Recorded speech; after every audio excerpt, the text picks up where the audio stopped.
We're happy to have you here with us again today. We are very happy to include on our call Michael Antonelli, who I think many of you may remember from the call Mike and I did about a year ago, which was very well received by everyone. And today we're going to talk about a couple of things as it relates to things we've been doing in the life planning side, as well as obviously how it ties into the investment side. And just a little background, Mike. I always love sharing your background. So you got started in the business around 1995, if Yep. I remember correctly. You were in the equity trading. Now that kind of to everyone probably seems like, what the heck is equity trading? But you help assist us in trading equities back when we traded equities, That's and right. you're still doing that today, Yep.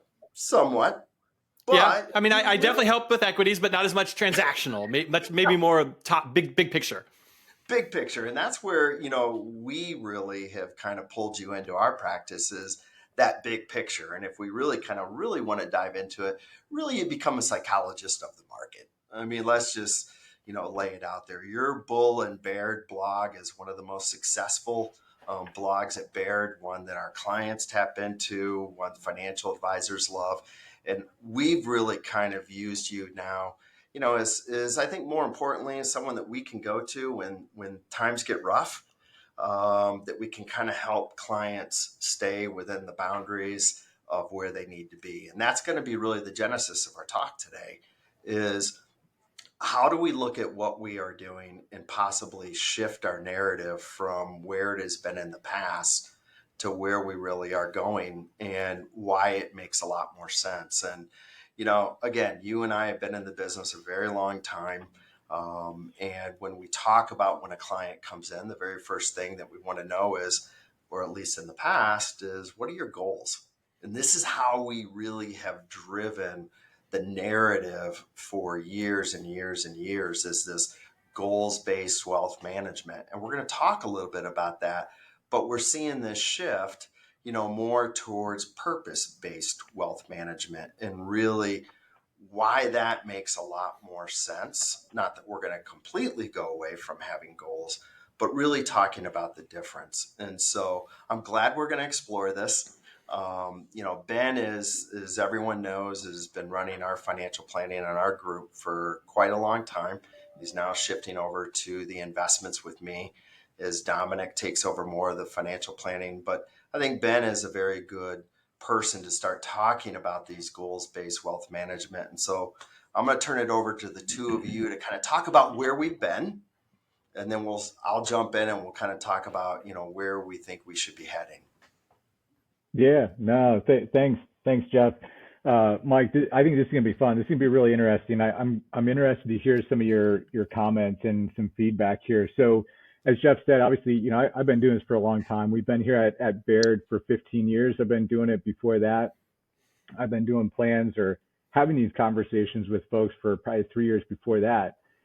But it's always been, as Jeff said, it's always been focused around the tell me what you want to do, right? But it's more focused around retirement. And the good thing, right? The good thing, and something we can't gravitate away from, is this is what has always anchored us in that conversation of simply, am I going to be okay, right? So when things get nuts and crazy, we always got to go back to planning and answer that simple question of, am I going to be okay, right? And so this has carried us for a long, long time. But those discussions have always been kind of more based around retirement. What's my retirement goal, right? And so we spend a ton of time on spending. Where are you spending your money? Things like, how are we going to get our kids through, education? I want to buy a second home, right? These basic goals that seem to just be numbers, right? We want to quantify Right. things, and that's how we start to judge this idea of, am I going to be okay? And again, this has carried us a long ways, but it feels like that conversation is starting to shift, right? It's starting to shift a bit. Maybe I would love to hear from you. How do you see this conversation shifting when you're a part of those conversations, away from just these kind of myopic goals of just blinders on, and like we just want to focus on this number, and am I tracking towards a goal and finances, to maybe what it's starting to look like today? Could you share a little with us on that idea of where you're seeing this shift starting to occur? Sure, Ben, Jeff, thank you. And thank you everybody for watching us. I'm super passionate about this. When I joined private wealth from institutional equities, I thought to myself, I'm going to bring all this wealth of knowledge to the advisors and their clients, and that should be enough. That knowledge about the markets and how stocks move and how the economy interacts with them, that should be enough. And I found that it wasn't.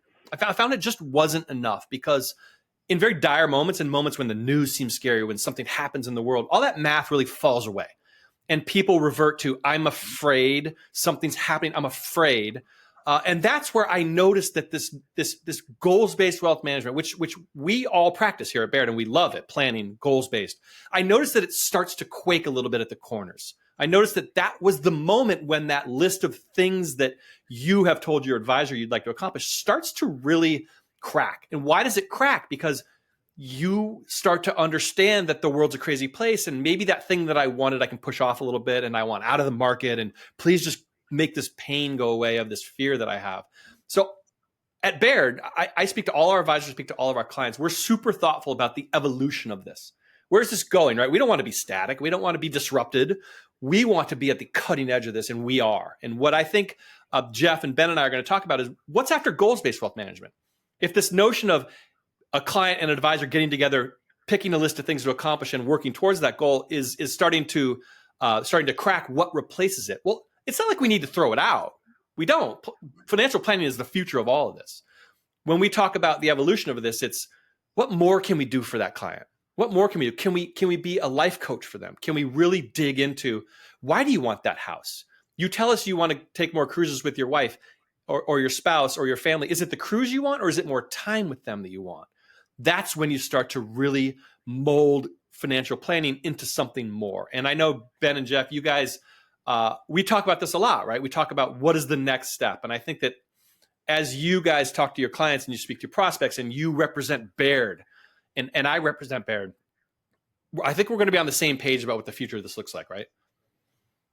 Oh, Absolutely. absolutely. And you feel that, you really feel that starting to shift already. I guess one of my questions would be, what do you think at the heart of this? What's starting to drive this change that you see? Those conversations, things kind of, as you kind of laid it out, starting to crack around the corners, et cetera. What do you think is starting to drive that? Do you have any thoughts there, Mike?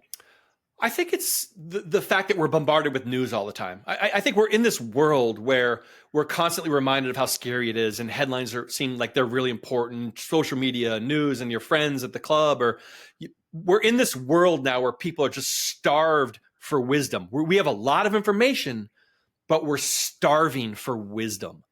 And to be able to reach out to your advisor and say, look, you are taking care of my financial life, but I'm scared. Something seems off.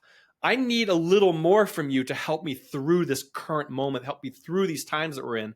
And that's unique to all of our clients. That's unique to basically, I would say that's unique to people in general, because money's important and we are here to help you grow your money. We are not saying that that's losing its importance. We are here to help you grow your wealth and leave your legacy to the world, but we want to do more. And we think that we should do more, and clients are demanding more. And that is, there's lots of ways that people feel well-being. They feel well-being. There's financial, there's spiritual, there's emotional, and there's physical. There's 4 kinds of well-being. As advisors, we need to think more than just financial. We need to help clients understand the bigger picture. And that, my friends, becomes a phenomenal relationship. And that's what we start talking about, purpose-based wealth management, moving away from just those hard goals that we've set. And, the interesting thing is that, we have clients that are ready to retire, and they get to that point and they've done everything, they've achieved their goals. And now it's kind of like, what's next? Yeah. And if we took a couple steps backwards and we started off with, again, you'll go through some things. What is the whole purpose of why we are doing this? Why I'm going to work every single day? Why I'm working so hard? Where does that all fit into the big picture? And that's kind of where that purpose-driven wealth management comes in, correct? Yeah, I liken it to this. We are here as a team, okay? This, Jeff, Ben, their whole team, me, Baird, we are all here to support you in financial well-being, okay? You've hired us to help you with your financial well-being, but we want to do more. We want to go the extra step. There's lots of places that just do financial well-being. Baird will be a place that we do more than just financial well-being.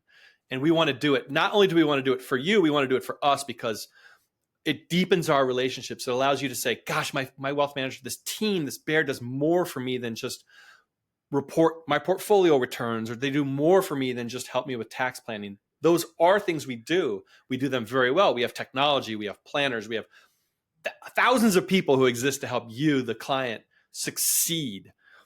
But we want to do more. And we want you to say, oh my gosh, I get overall well-being from my financial advisor, not just financial. I get overall well-being from them. And again, a list of things you want to accomplish ultimately is just a list. There has to be a why behind it, because retirement, think about retirement. When you reach retirement, you're just starting a new journey in your life. You're saying, all right, I'm done with this journey. What's my next journey look like?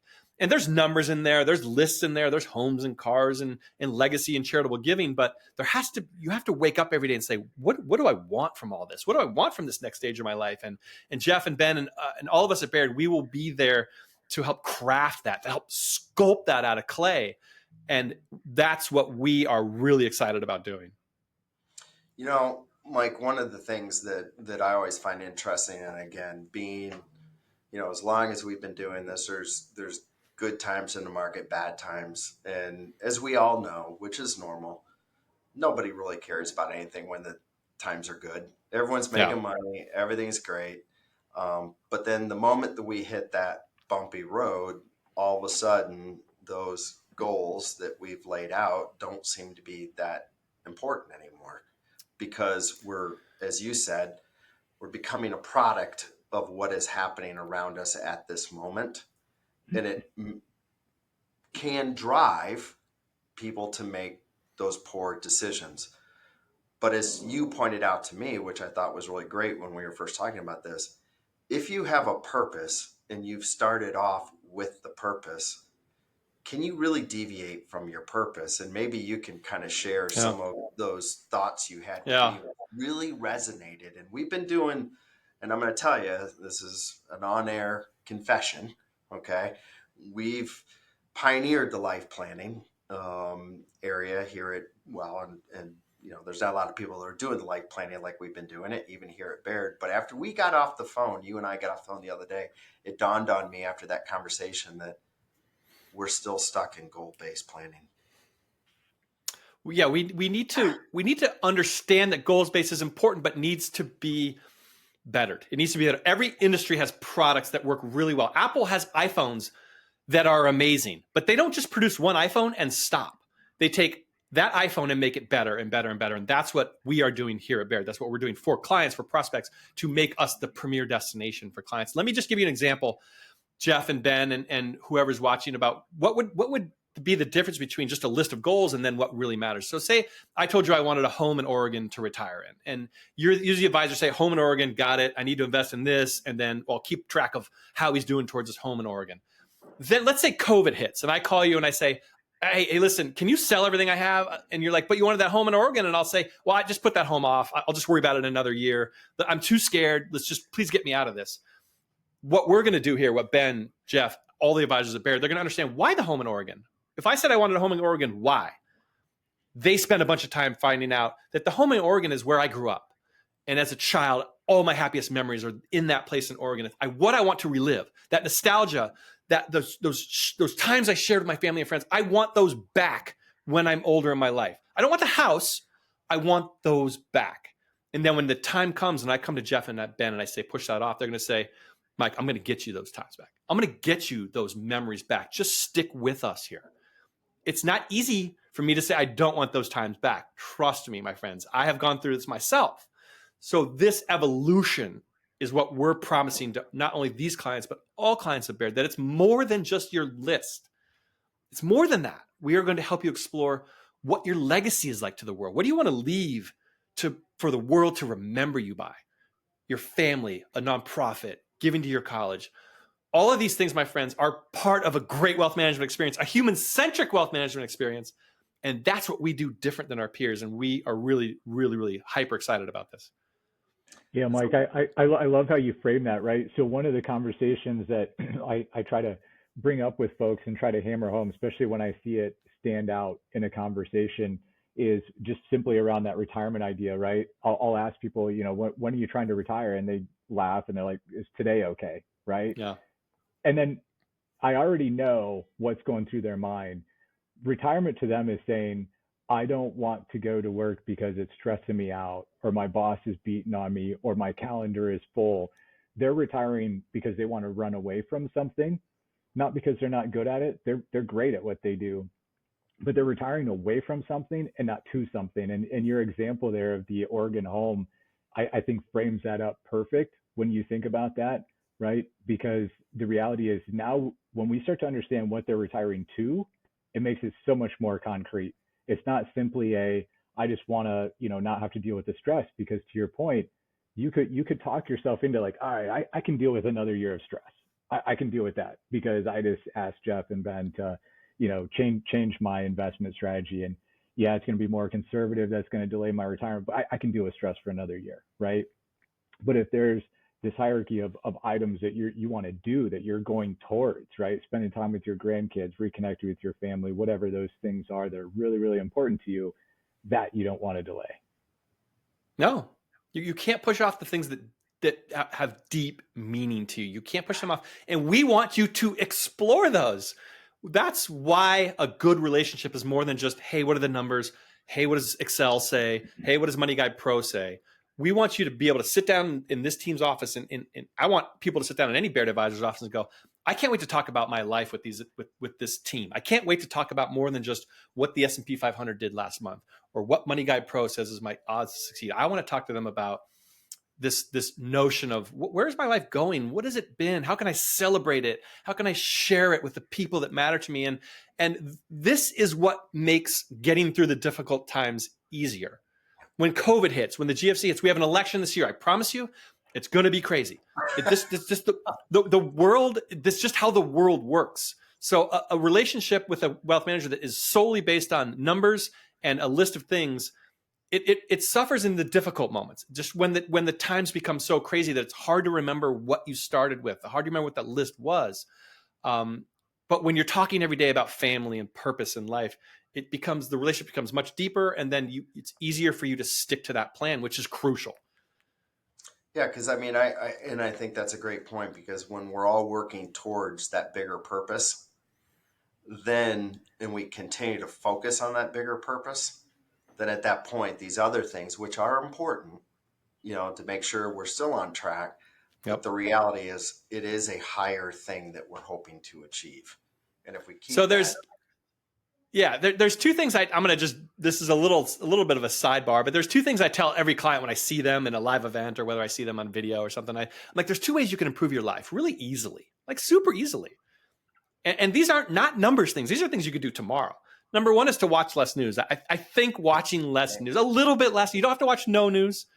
I think if you watched a little bit less news, I think it would improve your life almost immediately. I know it has improved it for me, and I live and I work in this industry. And number two, I think movement. I think movement in life is super important. Movement, walking, stretching. If you can't walk, some sort of movement with your body. I think we neglect this vessel that we're in search of money and riches, and we neglect this thing that we need to help us experience life and help us experience the joy of having money. And I tell you, a 30-minute walk every day is maybe one of the best things you could do, period. And it's not very difficult. Just a 30-minute walk, again, if you can't walk, some sort of movement.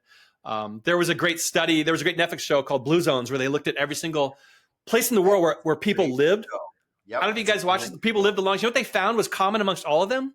That the people in the blue zones walked a lot. It wasn't diet. It wasn't drugs. It wasn't money. It was that those people had walked and moved a lot. So we think about all these things. We think about your money and these things to bring you better well-being. Mike, it is always great bringing you on. This has been a topic that has been big to our partnership with our clients. And to hear you kind of echo what we've been saying, you are a great authority at Baird and in the industry. It's really encouraging. And it's something that, even though that we're working in this area, we still have work to do in this area. We do. And everybody at Baird we're moving towards this. We're all in our content and the way we engage. You guys are on the cutting edge of it. I try to preach this everywhere I go. So I just want everybody to know that we're different here. We're different, Yeah. and we're trying to be better for our clients. Well, and Ben and I are going to have our 15-year anniversary here in the month of February, and it has been a great 15 years. And I can say it's proud to be able to come to Baird because we do care about our clients, and this is something that I think is very indicative of that care. So, thank you. We're looking forward to do another call with you. You're always a great person to bring on in front of the Thanks. clients, and I know they've enjoyed our call last time, so I'm sure they're going to enjoy this one too. So until Thanks, next everybody. time, Thanks. thank you so We'll see you much. guys. All Thanks, right. Mike. Okay.